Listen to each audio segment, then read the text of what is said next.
Halo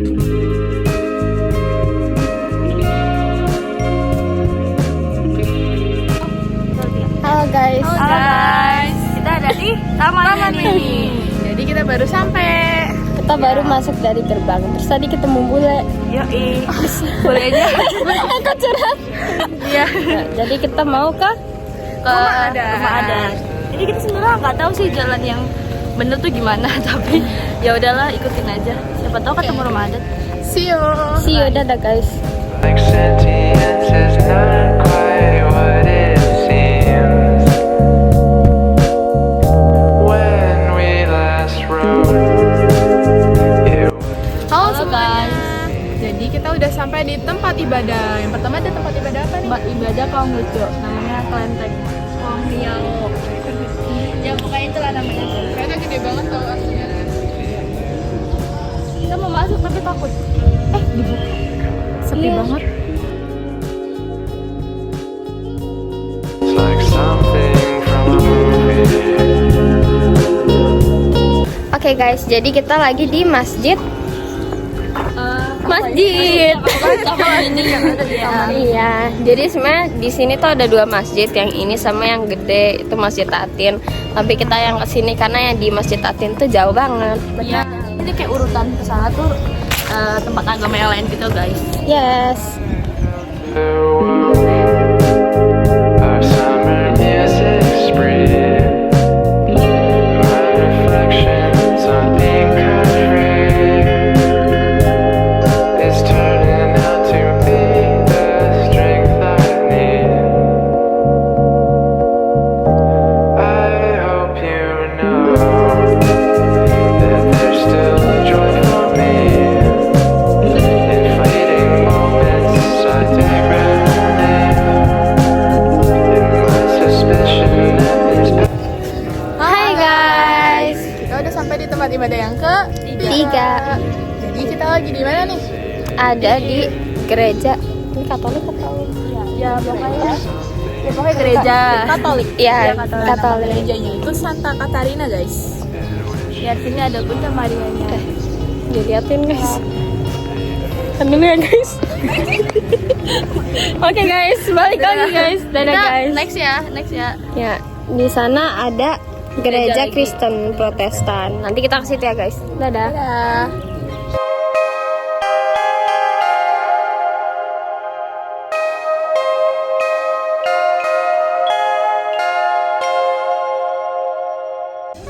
Hai guys, jadi sekarang kita lagi di gereja Kristen Protestan. Nah, gereja ini tuh namanya Gereja Haleluya. Dan sekarang mereka lagi ada Ada jadwal pengajian udah di dalam. Dan ini kayaknya udah mau selesai. Karena ini jadwal pengajiannya sampai jam 9. Kita next ke tempat yang lain ya. Bye-bye. Dadah.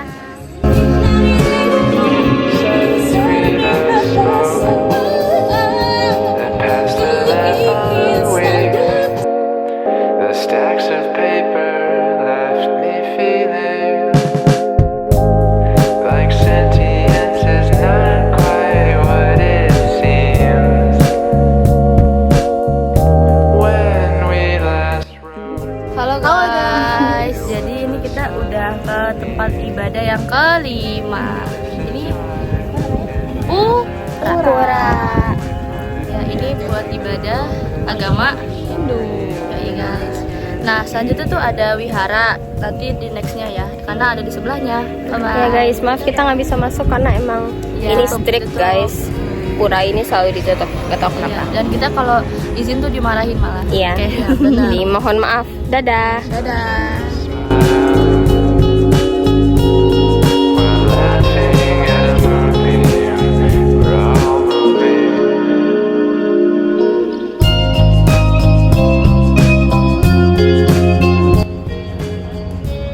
Halo guys, jadi kita udah sampai di tempat ibadah yang ke-6. Nah, jadi tempat ibadah ini itu tempat ibadah buat agama Buddha, yaitu wihara. Nah, di sini tuh ada 7 tempat ibadah. Nah, tapi yang satu lagi tuh dia buat kayak wihara juga, tapi alirannya beda gitu loh guys. Jadi hampir sama kayak Buddha tapi agak berbeda. Gitu. Oke. Dadah. Dadah.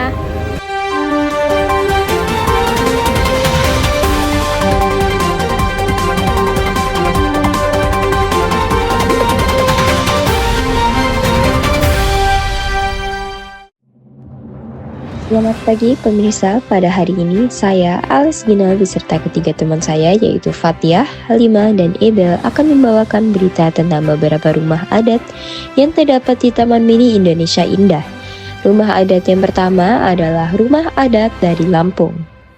Di Anjungan Lampung, Taman Mini Indonesia Indah ini terdapat 5 bangunan utama yaitu Rumah Adat Panggung atau Nuwa Balak, Balai Adat atau Nuwa Sesat, bangunan kantor atau Nuwa Katur, bangunan mes atau Pesanggerahan Anjula, dan kantin Pondok Krakatau.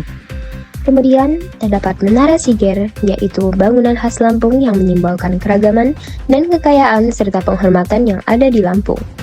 Pembangunan menara ini diusulkan Gubernur Lampung pada saat itu, yaitu Sasrodin ZP, dengan tujuan untuk mendorong kemajuan Lampung. Miniatur Menara Siger ini dibangun sejak tahun 1974. Di sebelah kanan Menara Siger terdapat bangunan Wokatur yang memiliki 2 lantai. Bangunan ini menjadi kantor pengelolaan anjungan dan perpustakaan. Di Lampung, rumah ini dibangun oleh masyarakat lokal Lampung. Bangunan ini dibangun di TMII pada tahun 1975 dengan perintah dari Ibu Tien Soeharto untuk menjadi wahana pendidikan dan wisata. Di sebelah kiri dan di belakang Menara Siger terdapat Nuwa Balak dan Nuwa Sesat. Kedua rumah adat ini dibangun pada tahun 1973 dan 1975, yang mana Gubernur Lampung yaitu Sutioso mempersembahkan kedua rumah adat tersebut kepada Tien Soeharto sebagai tanda harap dan impian. Nuwa Balak, yaitu Balai Keratuan, menjadi tempat kediaman para kepala adat atau penyeimbang adat.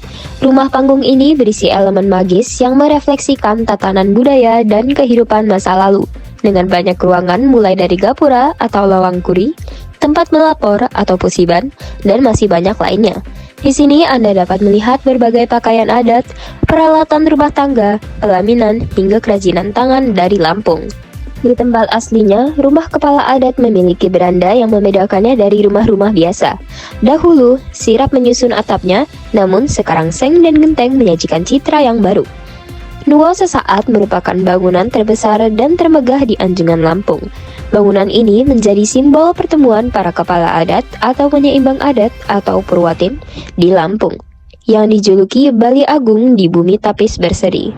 5 bagian utama yaitu Ijan Geladak, Serambi, Pusiban, ruang ketetabuhan atau tempat menyimpan alat musik tradisional, dan Gajah Merem atau ruang tempat kepala adat beristirahat, menciptakan nuansa adat dan kebijaksanaan yang abadi. Di Lampung, rumah adat ini dibangun dengan menggunakan teknik dan material yang tersedia di sekitar lingkungan masyarakat lokal. Rumah adat Lampung menggambarkan kearifan lokal dalam menghadapi lingkungan alam yang beragam, termasuk ancaman dari hewan liar dan cuaca ekstrem.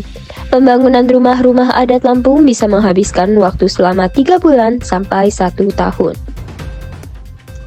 Oke, selanjutnya ke rumah adat. Rumah adat yang pertama ini berasal dari daerah Jawa Tengah. Namanya Rumah Adat Joglo Tajuk Amangkurat. Nah, rumah adat ini pada tiang utamanya disebut atau bisa dinamakan dengan Soko Buru, yaitu memakai lambang sari yang menggambarkan keserasian dan kemesraan di dalam rumah tangga, dan juga berfungsi sebagai tempat kerja dan menyimpan barang antik atau pusaka. Rumah joglo ini dibangun oleh masyarakat yang memiliki status sosial yang tinggi. Dibangun pada tahun 1835 sebagai tempat tinggal. Rumah adat joglo ini memiliki beberapa alasan loh kenapa dibangunnya, yaitu yang pertama sebagai tempat status sosial, terus juga ada sebagai tempat berkumpul keluarga, terus tempat menyambut tamu, dan juga tempat menjalin silaturahmi. Mengapa disebutkan sebagai menjalin silaturahmi? Karena rumah adat joglo ini tidak ada di sisi rumahnya, itu tidak ada pembatasnya atau tidak ada sekatnya, jadi bisa secara langsung dekat dengan tetangga-tetangga dan lebih mudah untuk silaturahminya. Nah, rumah adat joglo ini atapnya itu berbentuk tajuk yang menyerupai gunung. Kemudian kasur majagat joglo ini atapnya itu merupakan gabungan dari 2 atap segitiga dan juga dengan 2 atap trapesium. Nah, kedua atap ini memiliki sudut kemiringan yang berbeda-beda ya loh. Nah, selanjutnya kita ke salah satu candi yang berada di Jawa Tengah, yaitu namanya Candi Prambanan, yang dimana lokasi Candi Prambanan ini berada di Kabupaten Klaten, Jawa Tengah. Candi ini adalah candi Hindu yang termegah dan indah, terdapat relief dinding yang menggambarkan epos Ramayana. Nah, candi ini pertama kali dibangun sekitar tahun 850 Masehi, dan candi ini dibangun oleh Sri Maharaja Rakai Pikatan, raja dari kerajaan Mataram kuno atau Medang. Nah, candi ini dibangun sebagai bentuk penghormatan terhadap dewa-dewa Hindu, di mana pembangunan candi Prambanan ini berlangsung selama 50 tahun dan melibatkan sekitar 200.000 pekerja. Setelah itu, candi ini terus disempurnakan dan diperluas oleh Raja Lokapala dan juga Raja Balitung Mahasambu. Nah, candi Prambanan ini dibangun dengan beberapa alasan loh guys. Nah, ada beberapa alasan, diantaranya adalah yang pertama itu sebagai penghormatan kepada Trimurti, yaitu 3 dewa utama dalam agama Hindu. Yang pertama itu ada Dewa Brahma, Dewa Vishnu, dan juga Dewa Siwa. Selanjutnya juga sebagai persembahan untuk Trimurti dan juga sebagai pemuliaan Dewa Siwa. Nah, dan juga ada beberapa fakta menarik loh tentang Candi Prambanan ini. Nah, nama asli Candi Prambanan adalah Siwagraha, yang dalam bahasa Sanskerta berarti rumah Siwa. Nah, Candi Prambanan ini terletak di perbatasan Jawa Tengah dan juga Yogyakarta. Dan juga Candi Prambanan telah dinobatkan sebagai situs warisan dunia UNESCO pada tahun 1991. Selanjutnya juga Candi Prambanan pernah mengalami kerusakan akibat bencana alam seperti gempa bumi dan juga letusan Gunung Merapi. Selanjutnya juga Candi Prambanan saat ini lebih banyak digunakan untuk upacara adat seperti upacara melasti dan Taur Agur Kesanga. Rumah joglo ini juga berbahan dasar kayu jati loh. Jadi bisa dibilang kalau rumah joglo ini memiliki bahan dasar yang lumayan mahal. Akhirnya kita telah sampai di Anjungan Bali. Nah, di Anjungan Bali ini ada beberapa bangunan serta rumah adat yang menjadi ciri khas dari daerah Bali. Yuk, langsung aja, let's check it out. Oke, nah selanjutnya di sini ada Balai Dawu. Nah, Balai Dawu ini merupakan bangunan yang biasanya terletak di sebelah barat atau disebut juga dengan Balai Singasari. Nah, Balai Dawu ini fungsinya dipergunakan untuk tempat tinggal jejaka atau laki-laki yang belum menikah, serta untuk menyelenggarakan aktivitas keluarga setiap hari seperti membuat kerajinan, tenun, ukir, lukisan, menata, kerajinan perak atau emas, dan lain-lainnya. Selanjutnya di sini ada Balai Gedong. Nah, Balai Gedong ini adalah bangunan yang berfungsi sebagai tempat tinggal anak gadis yang belum menikah, sekaligus sebagai tempat menyimpan benda-benda pusaka seperti keris, tombak, dan barang berharga lainnya, juga sebagai tempat mesekap bagi para remaja menjelang upacara manusayaknya. Nah, di sini ada Balai Jineng. Nah, Balai Jineng ini berfungsi untuk menjadi tempat menyimpan padi atau lumbung padi maupun hasil pertanian lainnya. Nah, hasil pertanian ini ditempatkan di bagian paling atas dengan menggunakan tangga. Nah, bagian tengah balai ini berfungsi sebagai tempat istirahat para petani sepulang dari sawah. Nah, kalau bagian paling bawahnya ini sebagai tempat menyimpan peralatan pertanian. Nah, di sini ada Merajan atau Sanggah. Bangunan ini merupakan tempat suci untuk melaksanakan persembahyangan. Merajan atau Sanggah dibatasi dengan tembok di sekelilingnya yang disebut tembok penyengker. Pintu masuk Merajan atau Sanggah disebut sebagai Korigelung. Di depan Korigelung terdapat patung penjaga lawang yang disebut Dwarakala, yaitu Kalantaka dan Bojantaka. Di belakang Korigelung terdapat tembok aling-aling yang berfungsi sebagai penolak bala, sehingga orang yang masuk selalu memiliki pikiran yang suci. Di dalam Merajan atau Sanggah terdapat beberapa bangunan, yaitu Balai Piasan, Patmasari, Sanggah Taksu, Rong Telu, Sanggah Narura Agung, serta Sanggah Pengaruman. Dan Anjungan Jogja kali ini memiliki banyak sekali kebudayaan dan kesenian. Contohnya yaitu ada makanan tradisional dari Jogja, yaitu ada gudeg Jogja.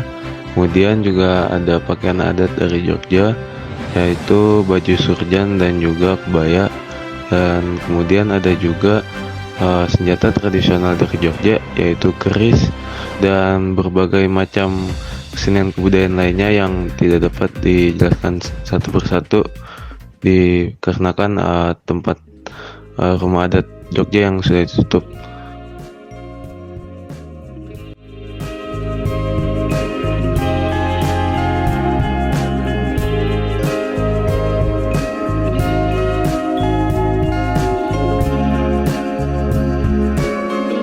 Sun's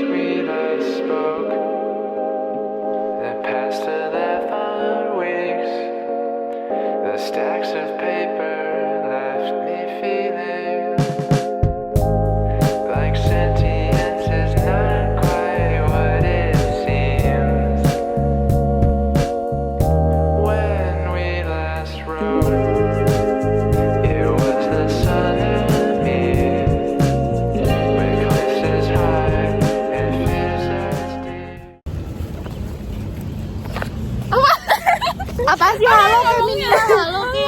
Ini masih emang boleh motor? Boleh nih. Apa sih? Emang motor boleh lewat Motor sini? boleh lah. Cuma bertiga doang. Hai. Jadi kita udah nyampe di Rumah agama. yes. Rumah agama. Iya deh. Tempat ibadah. Tempat ibadah. Ulang. Sepi banget. Mau masuk. Aku juga takut. Bau Fer. Halo guys, kita udah sampai di tempat ibadah yang kedua. Iya ketiga. Dua. Yang ketiga. Dua lah. Ketiga tadi masjid. Oh iya, ulang deh. Cuman Jawa di tengah.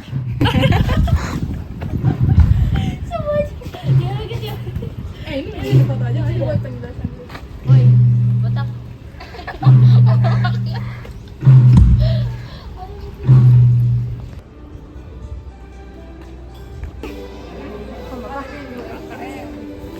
Satu jam lagi kan?